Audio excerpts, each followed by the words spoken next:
Welcome to the Great Detectives of Old Time Radio from Boise, Idaho. This is your host, Adam Graham. If you have a comment, send it to me, box13 at greatdetectives.net. Follow us on Twitter at Radio Detectives and become one of our friends on Facebook, facebook.com/Radio Detectives. All right, well, before we get started, I want to let you know today's program is brought to you by the financial support of our listeners. And I especially want to thank Jeff for his support. We'll send access to our premium site, which we do with all donations of $7 or more. And you can support the show at support.greatdetectives.net. And speaking of our listener support campaign, during this year's listener support campaign, we will play an episode of a series we've not played and we're not planning on playing in this next season. So if you have a show you'd like to hear, email me at box13 at greatdetectives.net. We won't respond to requests for Philip Marlowe, Dragnet, The Saint, Pursuit, and I think that's it because we're going to get to those later on this season. But any other series you'd like to hear, email it to me and we will choose 3 episodes to play during our listener support campaign as specials for you to kind of give a preview of what's going to come down the line. Because I know we have a lot of folks who enjoy various series, and just because of the length of the series, it's going to take a long time to get to actually do them. But we can at least get a taste of what's ahead in a few years when we get to that point. All right, well, now it's time for today's episode of Nick Carter, The Funeral Wreath.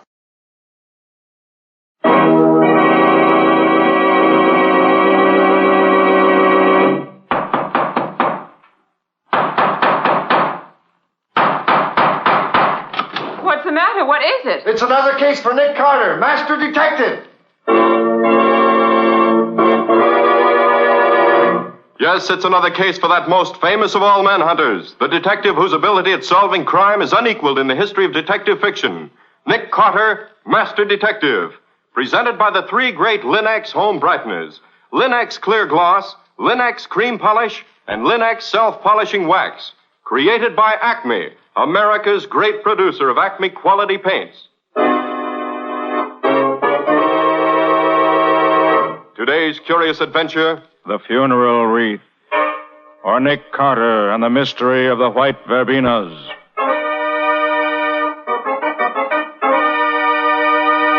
In just a moment, we'll hear how Nick Carter made a funeral wreath give him the answer to a cold-blooded murder. But first, a word of advice. As a homemaker, you know what a job it is to keep a home attractive. That's why you've appreciated the new beauty which Chemtone, the miracle wall finish, has brought to your walls. And that's why you'll appreciate Linex Cream Polish, which restores your furniture's original handsomeness in one quick, easy application. Yes, Linex Cream Polish saves one whole step in your housekeeping routine, for it cleans as it polishes without tiresome rubbing. And it removes cloudy dust and polish accumulation, banishes fingerprints, helps to conceal ugly scratches, drying to a hard finish that leaves no oil to attract more dust. So ask for Linex Cream Polish now at your hardware, paint, or department store. Headquarters for all 3 great Linex home brighteners and Chemtone, the miracle wall finish that covers in one coat. And now for today's mysterious adventure with Nick Carter. As we look in on Nick's office, we find Lieutenant Riley telling Patsy and Nick about a rather unfortunate experience. Well, it's like this, you see, Nick. Tonight, after old man Bramwell gave me the devil this morning about there being 4 robberies on his street in 3 weeks, I picked the best man I got on the force, and I sent him up to Pine Street, where all these robberies been taking place, and I told him to watch like his life depended on it. Mm-hmm. And then about 1 o'clock this morning, I got to thinking about it, and I decided to go up there and have a look for myself, just to be sure, you know. Sure, I know. The demon of the police force goes on the job himself. Oh, now, look, Nicky, you got to let me tell this or not. Sorry, Riley. Go on with your story. Well, like I said, I went to Pine Street myself, and I found the cop I'd sent up there was right on the job okay, and everything was quiet as far as I could see. So I asked him how he was making out. Nothing stirring so far, Lieutenant. No suspicious characters around at all. You've been right here all the time, eh, Green? Oh, every minute, Lieutenant. Good. I just dropped around to be sure. Lieutenant, have you got a minute to spare? What do you mean if I got a minute? Well, it's like this. My wife's having a baby tonight, I expect. Oh. She went to the hospital this afternoon, just before I came on duty. And being as how I'm out here where no one could reach me, well, I just kind of thought I'd You like want to find call her out. to see if you're a father yet? Well, yes, sir. And I thought that if you wouldn't mind watching here a minute, I just phoned from the drugstore just around the corner. It'll only take me a minute, sir. Oh, if you wouldn't mind. sure. Go ahead and phone. I'll wait until you come back. But don't stand gabbing for a half an hour, man. Oh, I won't, sir. So he went off and left you all alone, huh? Oh, too bad. I say it was too bad. If we'd both been there, we might have got that dirty crook. So what happened then, Lieutenant? Well, I stood there in the shadow of the corner house, you see, watching. Uh-huh. And a moment later, I saw a dark figure come out of old Bramwell's house, which was just 2 doors up the street. Now, I knew Bramwell and his wife lived there alone, with only a maid, so I wondered who it would be coming out there at that time of night. And what made me even more suspicious, there was no light on in the hall, like there would be if somebody was saying goodnight to him. So I says to myself, I'll just go over and find out who he is, because I'm not taking no chances tonight. And you went over? I did that. And the guy just stood there at the top of the steps. He seemed to be fumbling with something in a bag there. And as soon as I got up to the house, he turned around and hung something right beside the door. But it was too dark to see what it was at first. But as he started down the steps, I saw it was a funeral wreath with a long streamer of purple ribbon on it. How was the man dressed, Riley? Just like an undertaker, Nick. Black gloves and a tall hat and a long black coat. Could you see his face? No, not very well in the dark, Patsy. Well, I wasn't looking for nothing like that. So I asked him who was dead. I regret to inform you that Mr. George Bramwell has just passed away. Bramwell, you say? Old man Bramwell himself? Yes, very suddenly. Almost in his sleep, you might say. Oh, and he was down to see me just this morning. Looking fine, he was. Yes, very sad. Well, if you'll pardon me, I must be going. Allow me to present you with one of my cards, in case you ever have need of a man in my profession. A card? Oh, yeah, thanks. This is J. Atherton Osgood, mortician. Yes. If you should ever need my services, I shall be happy to be of service in any way I can. Atherton Osgood. Osgood? There ain't no undertaker in this town by that. Hey, you, just a minute. There ain't no one. No. So long, Copper. Lieutenant, what happened? That man, the one with the black bag. Well, there's nobody on the street, Lieutenant. What happened to The you? undertaker. He knocked me down. What's that? Hey, that came from Bramwell's house. Come on. Come on. Are you all right, sir? Can you walk? Of course I can walk. Let's get going here. What's the matter here, lady? What are you screaming about? Look there. Bramwell, with his head all smashed in. Oh, gosh, Lieutenant, no wonder you're worried. I'm afraid to read what the newspapers will say. I can see him now. Lieutenant Riley of the Metropolitan Police talks to murderer on steps of murder's man's home and then is tricked into letting him go. Oh, 'tis a sorry day for me. Well, Riley, feeling sorry for yourself isn't going to get you anywhere. This man interests me. Huh? He goes to commit a murder and takes a funeral wreath along to hang on the door of his victim's home. That's a new one on me. Nick, why don't you give Riley a hand? See if you can't find this crook for him. I think I will, Patsy. That is, if Riley wants me to. Wants you to? What do you think I've been telling you this for? Just to pass the time of day? Very well, Riley, very well. Since you beg me so politely, I'll be only too happy to put my talents at your disposal. Where do we begin, Nick? Now, you say the murderer wore gloves, so you must have left no fingerprints behind him. Yeah, that's right, Nick. And I went all through the Rogues Gallery this morning. There's nothing there that looks like him. Which leaves us, if I'm not mistaken, with 2 clues. The funeral wreath and the card he gave you. Neither one of them is worth the tinker's dam. No? Why not? Well, that's the same kind of wreath they tack on anybody's door when there's a death in the family. And you certainly don't think that guy forked over his own card, do you? You're wrong on both counts, Riley. Now, how do you figure that, Nick? Well, take the card first. May not be, probably isn't his own, but it's somebody's card. Look at it, Patsy. It's not printed, it's engraved. Mm-hmm, you're right. If it was a phony, chances are it would just be a printed one. Good morning, folks. Beautiful morning, lovely morning, isn't it? Get out of here, you reporter. Hiya, Johnny. Come on in. Oh, morning, Johnny. You're just in time. Now, look here, Johnny Winters. If you dare to print a word of this in that yellow rag you work for, I'll... Now, hold on, Lieutenant. It's not a yellow rag, and I don't work for it. I'm a feature writer, and not a reporter. So just keep your shirt on, huh? Whatever it is, it's getting you all hot and bothered. Riley's in the spot, Johnny. And the very thought of publicity makes him squirm. Oh, fear not, lovely policeman. Your secret shall be locked forever within the four walls of my heart. Lovely policeman. Hey, Nick, what's this all about? It's a long story. I'll give you the details later. But right now, I've got a job for you if you have time to do it. Huh? Always at your service, Nicholas. And the beautiful Patsy. Speak on. I want you to get hold of someone who can let you into the public library. At this hour of the day? I don't care if it is early in the morning, and I don't care how sore they get about letting you in. But dig up somebody who can find you a copy of the Mortician's Annual. The Mortician's Annual? Yes, you know. It's the Undertaker's trade publication. See if you can find an undertaker named J. Atherton Osgood. J. Atherton Osgood, huh? All right, then what? Come back here and let me know what it says about him. And make it a rush order. This can't wait. Huh? Consider it done, Nicholas. I'm on my way. Toodaloo. Nick, are you batty? Did you mean to tell me you think that guy's name really was J. Atherton Osgood? Not at all, Riley. But since it's a genuine business card, he must have picked it up somewhere along his travels. This man Osgood may help us get a line on him. That's too much for me, Nick. You want me for anything more here? No, not just now, Riley. I'll let you know if I do. Well, what are you going to do? I'd rather be shot than do what I have to do, Nick. What's that, Lieutenant? Go down to headquarters and explain to the reporters how it happened that crook got away from me last night. Well, good luck to you. And you better put a shamrock over your left ear for luck. Okay, Nick, okay. Have your fun. But you're laughing at a sick man. So long. So long, Lieutenant. I don't envy Riley when reporters get after him. Well, Patsy, we've got something to do ourselves. Get me the latest city directory. It's right here, Nick. I was using it. What do you want to know? I want a list of all the florists in the city.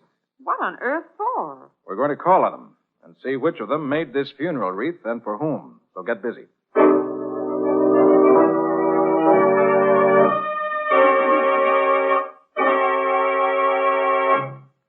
You nearly through, Patsy? Just a couple more, Nick. But what a list. Maybe we'll be lucky and only have to call on a few of them. I should hope so. Why, if we have to call on him... Hi, folks. Your messenger is back. Johnny. Well? Oh, yes, very well. I might say okay. What do you mean? Well, I routed out the sweetest little redhead sub-third assistant librarian you ever saw. Name was Myrtle O'Toole. And I got her to open one of the branch libraries for me. Did you get what I wanted? That? Sure. Myrtle was kind of sore at me for making her lose her beauty sleep, but, I soothed her. Oh, yes, I soothed her. Casanova Winters in person. Johnny, what did you find out? Here, Nick. Down in black and white. J. Atherton Osgood, Funeral Chapel, Akron, Ohio. Yep. Johnny, Patsy, and I are going out. I want you to go through the files and see what you can find that has to do with Akron. Right, Nick. About what dates? Say within the last year. I'm not quite sure of the dates yet. I finished the list, Nick. You want to go now? Yes, Patsy, the sooner the better. Okay. Get your hat and let's be on our way. Hey, Nick. Where are you going with that funeral wreath? I don't know for sure, Johnny, but I hope to hang it around a murderer's neck before long.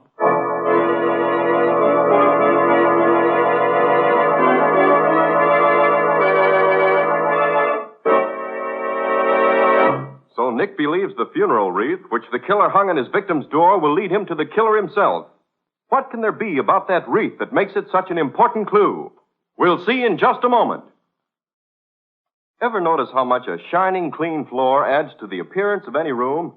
All your rooms will look brighter, more attractive, when you protect your wood floors and linoleum with Linex Clear Gloss, the durable coating that flows on easily without brush marks, drying to a hard, tough finish which wears and wears and looks well for a long, long time. Linex Clear Gloss gives a lustrous, transparent finish to all wood or linoleum surfaces in your home, resisting boiling water, hot grease, perfume, fruit acids, even alcohol.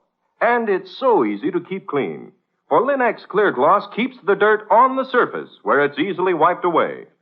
Its gleaming beauty, its protective durability, make it a standby in thousands of American homes. So get it now. Famous Linex, spelled Lin-X. Linex Clear Gloss. The ideal way to protect your floors and woodwork. Remember to ask for it at your paint, hardware, or department store, where you'll find all three great Linex home brighteners and Chemtone, the miracle wall finish that dries in 1 hour. And now back to our story. We left Nick and Patsy trying to find the florist who made the funeral wreath which the killer hung on the door of the man he had just murdered. That's it, Patsy. Just ahead. I, Silverman.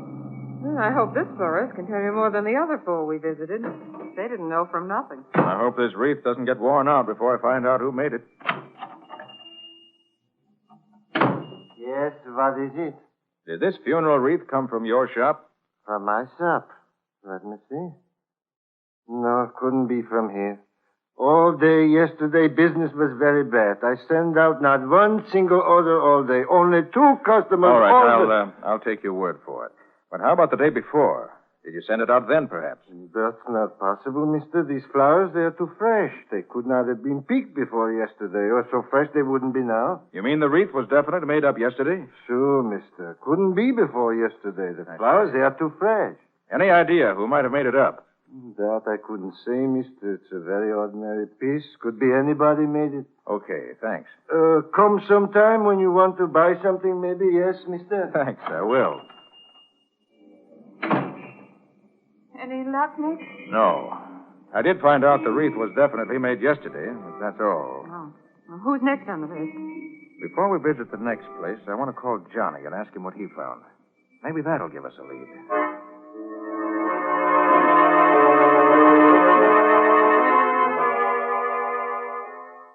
Yeah, I found 3 notices from the Akron police, Nick. Any of them the man we want, Johnny? Well, I can't tell.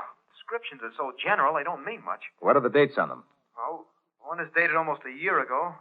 One is dated about 3 months ago, and the other is 2 months ago. I see. Well, not much help there, I'm afraid. And, wait a minute. 2 of the men are wanted for murder and robbery, and the other for robbery alone. Okay, Johnny, sit tight. I may need you again. So long. So long, Nick. I gather he didn't find anything that will help us. No, not without some additional evidence. Too bad. Well, we better call in the next florist on our list. That's the only lead we have that's any good.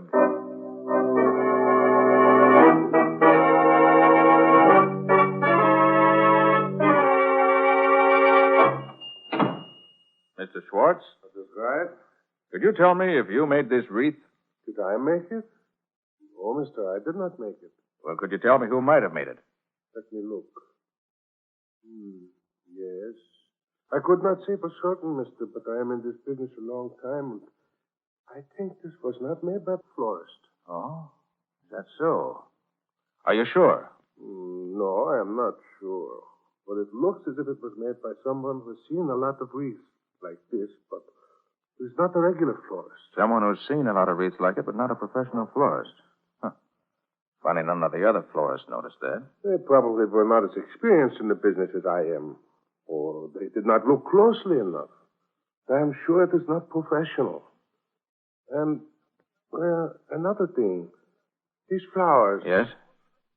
Like a book, I know, all the greenhouses around here. And not one of them grows flowers like these.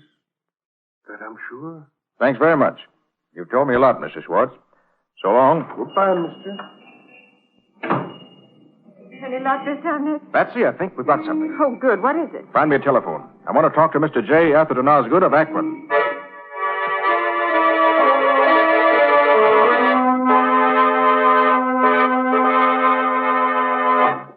Thin, sallow-looking man, thin cheeks, looked like a cartoon of Old Man Gloom. I see, Mr. Osgood. And you say he left your employ very suddenly? Yes, it was about 3 months ago. He went home one night and he never showed up again. No word from him at all. That's the man, all right. Thanks very much, Mr. Osgood. Could he help you, Nick? Yes, Patsy. He says he had a man working for him as undertaker's assistant who left him suddenly about 3 months ago. Oh. And his description of the man agrees with Riley's description of the man who killed Bramwell last night. So what do we do now? Visit some more florists? No, Patsy. We visit some undertakers.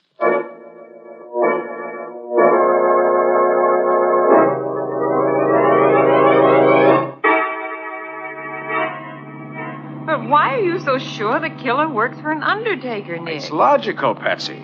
He apparently came to town about 3 months ago. But he started these robberies, as far as we know, only 3 weeks ago. Mm-hmm. Now, what could be more natural than for him to get a job at the trade he knew, undertaker's assistant? That would give him time to look over the town and decide where he wanted to pull his jobs. And it would also legalize his being in town in case anything came up to question it. Well, we've tried 7 undertakers, and none of them had any nice, fresh assistants. Hope we have better luck at this next one.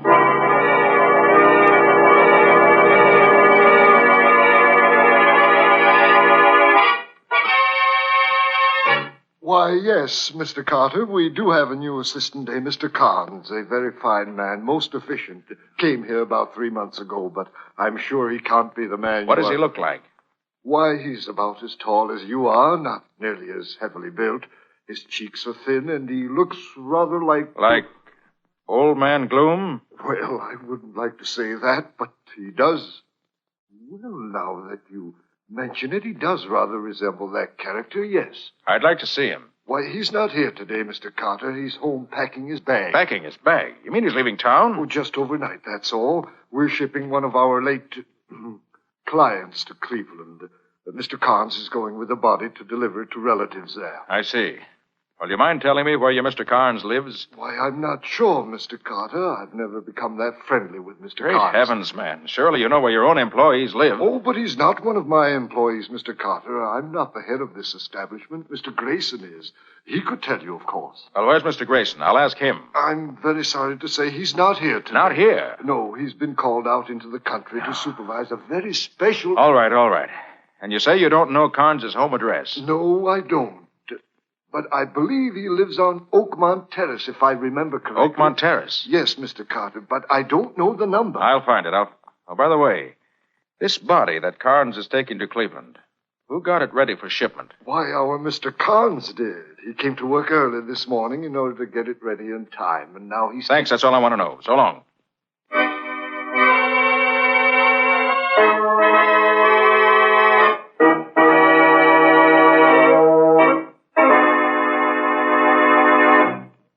You mean you really got a lead on the killer, Nick? I mean just that, Riley.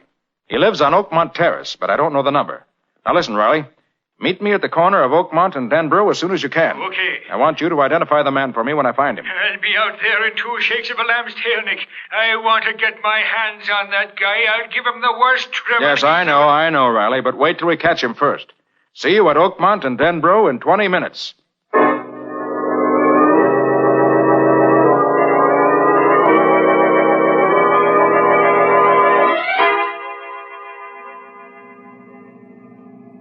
Just drive slowly along the street, Patsy. I want to see if I can get any clue to which is Carnes' house. You don't expect to find him sitting on his doorstep, do you, Nick? Hardly, Patsy.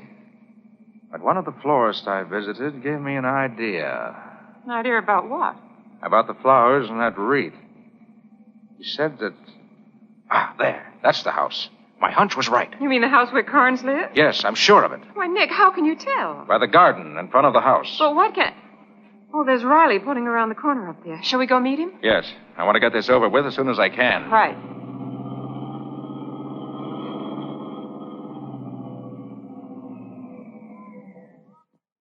Hey, Nick, what's cooking? Just this, Riley. I feel sure the killer of Old Man Bramwell lives in that gray bungalow up the street. Huh? I think he's probably in there now. I'm going in and see. You wait outside in case he gets away from me. Oh, but why not let me go in? Because you know him when you see him. I don't, so you wait outside. And you, Patsy, stay down here at the corner out of the way. But suppose he tries to shoot you, Nick. Wouldn't it be safer to take Riley in? If there's any shooting, Riley can come in and give me a hand. I'll do that, Nick, and happy to get a shot at that rat. Okay, let's get going. Leave your car here, so he won't suspect anything if he should happen to look out the window. Yeah, sure. Hey, but how'd you happen to get on the track of this smug, Nick? Investigation, Riley. Huh? Investigation and deduction, plus common sense. That don't tell me much. I'll give you the details later. All right, here's the house. Now remember, stay here unless they're shooting, or unless he gets away from me. Mm-hmm. Then you grab him. Right, Nick. And good luck.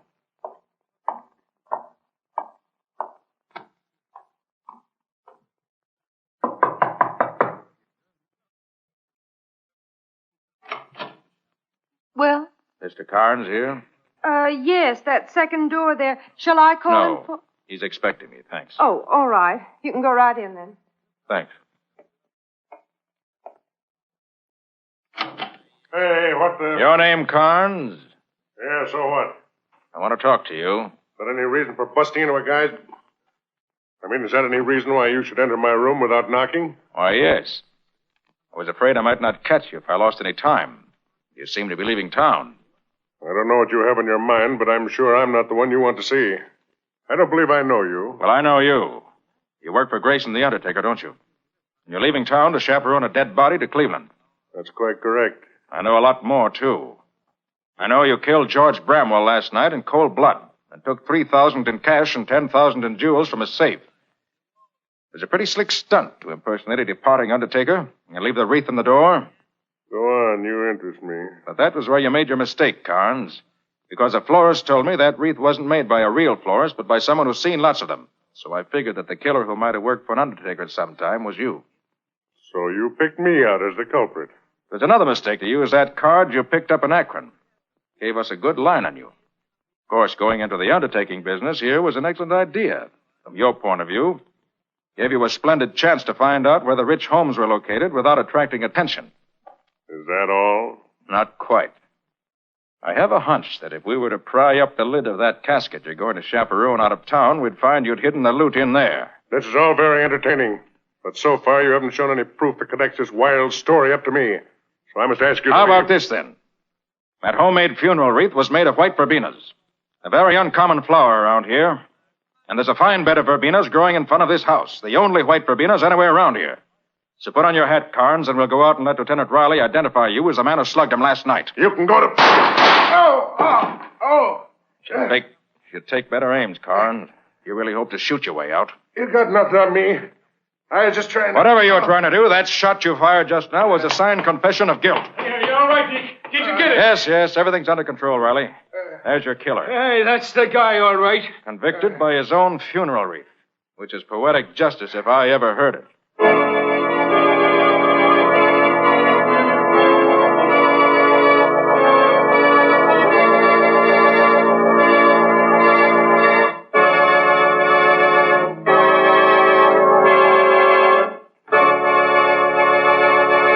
In just a moment, Nick and Patsy will bring you a preview of next week's exciting case.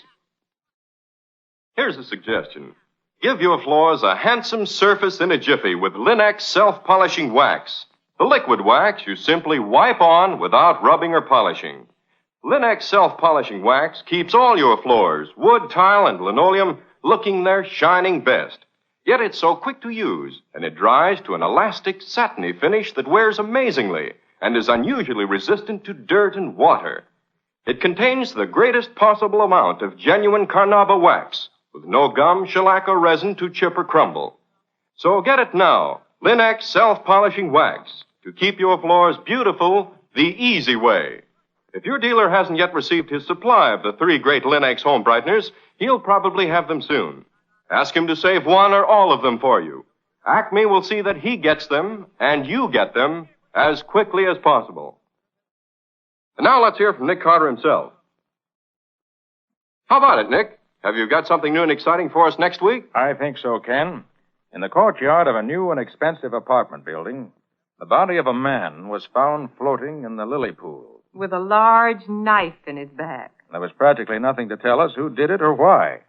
But when I got started on the investigation, I found a very confusing trail that took me all over town in unexpected directions. And led right to the murderer, thanks to a costly mink coat, which unfortunately did not belong to me. Patsy, you made a nice little sum of money out of that coat, even if it wasn't yours. True enough. That was some compensation for what I went through. Well, it sounds interesting, Nick. What do you call the story? I call it Death in the Pool. Or the mystery of the mink coat. And that's all until next week. So long. So long, everybody. And so long to you, Nick and Patsy. We'll be looking forward to seeing you again next week.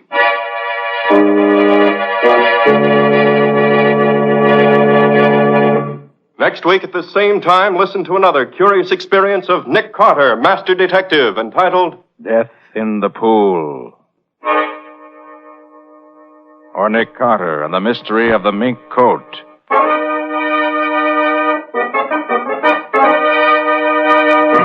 Nick Cotter, Master Detective, is a copyright feature of Street and Smith Publications, Incorporated.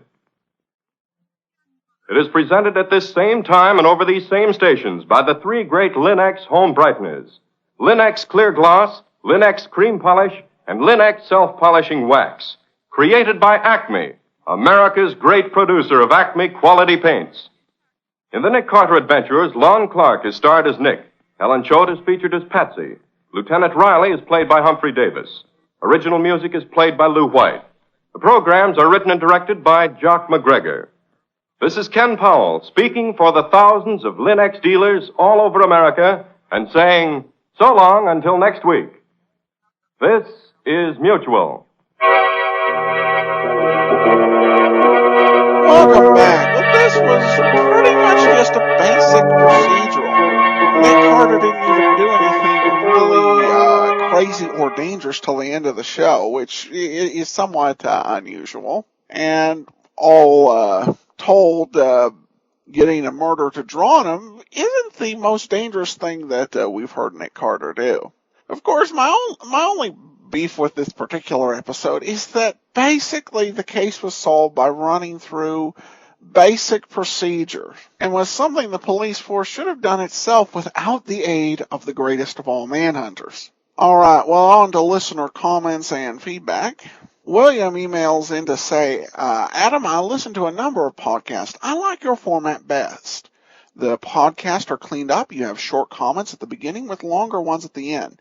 I save your podcast until I have 20 or 30, then I enjoy them all at once, saving a few just in case of emergency. Also, you read an email where someone was criticizing your voice. I think it has an Andy Devine sound to it. And I noticed that you work at making each better. Well, thanks. I think Andy Devine, I don't know, I've never actually, I don't think I can reach into the same pitch he had. Younger listeners aren't aware of who Andy Devine is. If you watched Darkwing Duck as a child, the voice of Herb Muddlefoot was a slightly exaggerated version of that. But I do appreciate the remarks and you listening.